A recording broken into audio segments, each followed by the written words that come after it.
नमस्कार दोस्तों, स्वागत है आपका आज के इस वीडियो में। और आज भाई मैं आपके लिए लेके आया हूँ अपनी पंच का एक और वीडियो। और भाई आज का वीडियो कोई फीचर्स वगैरह बताने के लिए या फिर इसकी कोई प्रॉब्लम वगैरह बताने के लिए नहीं है। अपनी गाड़ी का हो गया भाई एक छोटा सा एक्सीडेंट, तो उसके बारे में आपको बताऊंगा कैसे हुआ, क्या हुआ, कितना डैमेज हुआ है। सबसे पहले इंटीरियर ही आपको दिखा दो तो भाई यहाँ पे कोई डैमेज इसमें नहीं है। ऊपर जो इसके शीशे वगैरह है वो सारी चीजें बिल्कुल ठीक है। ये इस साइड से भी दिखा दूं तो अंदर भाई कोई भी डैमेज नहीं है। एक्सीडेंट हुआ है इसका बाइक के साथ। अब भाई ये कावड़ का सीजन चल रहा है तो इस टाइम पे क्या होता है, ये ऐसे ही ऊट पटांग चलाते हैं, उनको सामने देखना होता नहीं, बस अपना लापरवाही से बाइक भगाते रहते हैं। आराम से 20-25 की स्पीड में ही चल रहा था मैं, कोई ज्यादा स्पीड नहीं थी। तो भाई क्या हुआ, सामने से एक स्पीड में आया बाइक वाला और सीधी यहाँ सेंटर में मारी। यहाँ बम्पर वगैरह में तो कुछ ज्यादा चोट है नहीं, ये तो ऊपर हल्का सा पेंट सा ही लग गया, उसका बाइक का ही लगा है। लेकिन भाई बम्पर यहाँ पे नहीं टूटा कहीं से भी, नीचे से ये निकल गए लोग। जो लोअर बम्पर पार्ट है भाई इसके बोल सकते हैं आप, नीचे से ये लॉक वगैरह निकल गया तो इसकी वजह से ये चेंज होगा। लेकिन जो ऊपर वाला बम्पर है, मेन जो पेंट होता है जिस बम्पर के ऊपर, उसके ऊपर कोई डैमेज नहीं है। ये साफ हो जाएगा, इसको अगर साफ करेंगे, रबिंग वगैरह लगेगी तो साफ हो जाएगा। ये यहाँ पे जो होता है ये ग्लोसी ब्लैक पार्ट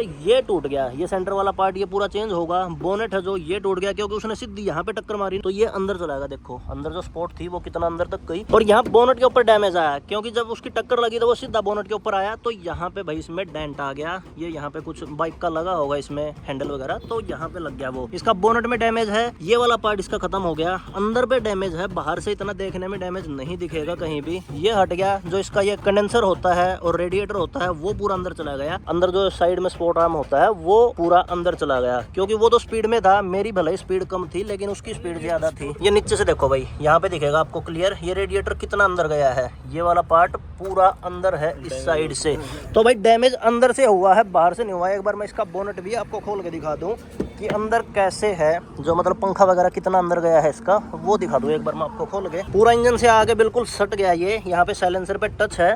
और उधर से अगर आपको दिखाई दे जाए तो ये देखो यहाँ पे स्पोर्ट होती है, जिसने कभी गाड़ी खुलवाई होगी भाई उनको पता ही होगा। बम्पर उतारने के बाद यहाँ पे क्या होता है, एक छोटा सा स्पोर्ट होता है, मतलब इतना सा पार्ट होता है वो, उसके ऊपर सामने से ऐसे स्पोर्ट लगी होती है। ये बम्पर वगैरह सारा कुछ उसी पे टिकता है तो वो यहाँ से धस के अंदर चली गई। लगभग एक भी लात बोल सकते हैं आप कि इतना अंदर चली गई, इतनी स्पीड में था वो। अब भाई किसी और की लापरवाही की सजा वो मेरे को मिली। गाड़ी तो ठीक हो जाएगी क्लेम में, लेकिन फिर क्लेम भी क्यों लेना था, गलती मेरी थोड़ी थी। मेरी गलती होती तो मैं तब भी मानता कि भाई हाँ क्लेम ले या कुछ भी ले। बच गया वो, उसको चोट वगैरह नहीं आई क्योंकि वो बोनेट के ऊपर गिरा। अगर शीशे पे लगता तो हो सकता था भाई उसको ज्यादा चोट आती, लेकिन हल्की फुल्की खरोंचे आई उसको, ज्यादा मतलब कहीं से टूट फूट नहीं हुई। तो भाई ये है टाटा पंच की बिल्ड क्वालिटी, आप देख सकते हैं। यहाँ पे ये वाला पार्ट ये भी थोड़ा अंदर है, ये मुड़ गया ना यहाँ पे लोहा, ये भी पूरा आपको दिखाई दे रहा होगा मुड़ा हुआ। ये बोनेट है जो अंदर से भी यहाँ पे डैमेज आपको दिखाई दे रहा होगा। ये पूरा जो ये जितना भी लोहा है, जितना ये मतलब चद्दर है लोहे की, वो नीचे आ गई। अब ये इसकी जो स्पोर्ट है ये हटेगी, ये इंसुलेशन जो लगा है ये हटेगा, तब इसमें पता चलेगा नीचे मतलब कितना अंदर तक आया है वो। ऊपर से तो काफी है डैमेज, वो मैंने आपको दिखाई दिया। बाकी इंजन में यहाँ पे कोई और डैमेज है नहीं। अब गाड़ी स्टार्ट नहीं हो रही, उसका रीजन क्या है, ये पंखा सट गया बिल्कुल यहाँ आगे, पंखा चल नहीं रहा। जब तक पंखा नहीं चलेगा तब तक गाड़ी भाई स्टार्ट नहीं होगी। स्टार्ट हो जाएगी 5-7 मिनट 10 मिनट स्टार्ट रहेगी, उसके बाद ऑटोमेटिक बंद हो जाएगी क्योंकि इंजन फिर हीट लेना स्टार्ट होगा। और पंखे का काम होता है इंजन की हीट को कम करना, इंजन को ठंडा रखना। तो भाई इंजन ठंडा नहीं होगा तो गाड़ी स्टार्ट नहीं होगी, इसलिए गाड़ी चल नहीं रही। इसको टो करके लेके आए थे, देखते हैं यहाँ पे होगा इंश्योरेंस का काम या फिर भाई टाटा के सर्विस सेंटर ही लेके जाना पड़ेगा। कितना कुछ क्या खर्चा आएगा, कितना डैमेज निकलेगा ये बम्पर हटने के बाद, वो आपको मैं अपडेट कर दूंगा। बेफालतू का नुकसान हो गया सुबह सुबह, और ये भी नहीं कोई भीड़ भाड़ वाला काम था। सुबह का ही टाइम था, 7:30 पौने 8 बजे का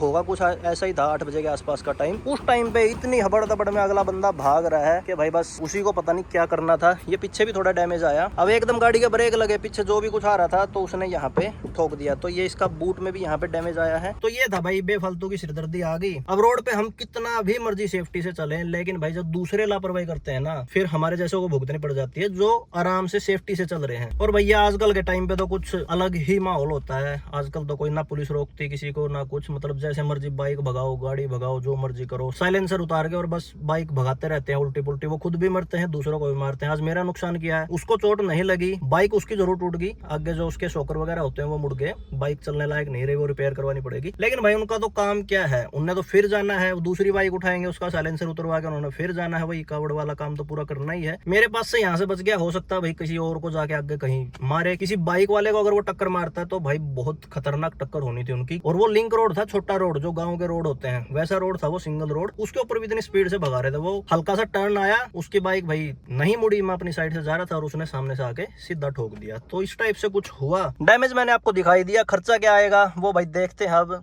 वो पता चल जाएगा 1-2 दिन में ही, जैसे भाई इंश्योरेंस कंपनी इसका बिल बनाएगी। तो ये था आज का वीडियो, छोटा सा अपडेट था। अपडेट तो क्या था, ये था कि भाई खुद सेफ्टी से चले तब भी हमारा ही नुकसान होता है, लापरवाही से चले तब तो मानने भी कि भाई मैं ज्यादा तेज भगा रहा था या फिर मैं लापरवाही से चल रहा था या फिर मैं रैश ड्राइविंग कर रहा था, आराम से चलते हुए भी नुकसान हुआ तो भाई वो क्या कह सकते हैं, किस्मत में होगा। नहीं तो भाई किस्मत का भी नहीं कह सकते उसको, दूसरे की लापरवाही थी। अगर वो भी आराम से चल रहा होता, अगर उन लोगों ने लापरवाही नहीं की होती तो ना उनका नुकसान होना था ना मेरा नुकसान होना था। तो ये तो लापरवाही है, किस्मत तो क्या कह सकते हैं इसको, किस्मत के ऊपर नहीं डाल सकते। तो भाई सेफ्टी से चलना चाहिए, ध्यान से चलना चाहिए। बाइक चला रहे हो तो लिमिट में चलाओ, टर्न वगैरह पे ज्यादा नहीं भगानी चाहिए, हेलमेट का यूज करना चाहिए, गाड़ी चलाओ तो भाई सीट बेल्ट का भी यूज करना चाहिए। तो भाई ये था आज का वीडियो, बाकी मिलते हैं किसी और वीडियो में किसी और गाड़ी के साथ। आज के लिए इतना ही, धन्यवाद।